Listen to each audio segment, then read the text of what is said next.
মানব সৃষ্টির আগে পৃথিবীর রাজত্ব ছিল ডাইনোসরদের দখলে। তাদের ধ্বংসের পর আল্লাহ রাব্বুল আলামিন দুনিয়াতে জিনদেরকে প্রেরণ করেন। জিনদের সর্দার ছিল ইবলিস। সে ছিল খুবই আল্লাহভীরু, সবসময় আল্লাহ রাব্বুল আলামিনের ইবাদতে মশগুল থাকতো, যে কারণে আল্লাহ রাব্বুল আলামিন তাকে ফেরেশতাদের সাথে থাকার সুযোগ করে দেয়। এগুলো সবই ছিল আল্লাহ রাব্বুল আলামিনের মহাপরিকল্পনার অংশ, কারণ আল্লাহ রাব্বুল আলামিন দুনিয়াতে তার প্রতিনিধি প্রেরণ করবেন। সেই ধারাবাহিকতায় আল্লাহ রাব্বুল আলামিন আদম আলাইহিস সালামকে সৃষ্টি করেন। এরপর আল্লাহ রাব্বুল আলামিন সকল ফেরেশতা এবং জিনদেরকে আদম আলাইহিস সালামকে সেজদা করতে বলেন।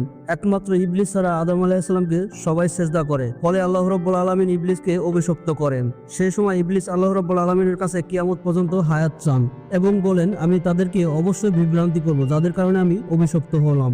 এর মধ্যে আল্লাহ রাব্বুল আলামিন আদম আলাইহিস সালামকে বেহেশতে প্রেরণ করেন এবং গন্ধম নামের একটি গাছের ফল খেতে নিষেধ করেন। ইবলিস সেটাকে তার প্রতারণার অংশ বানিয়ে নেন। সে প্রথমে আদম আলাইহিস সালামকে তার ধোঁকার মাধ্যমে সেই ফল খাওয়ানোর চেষ্টা করেন, কিন্তু ব্যর্থ হয়।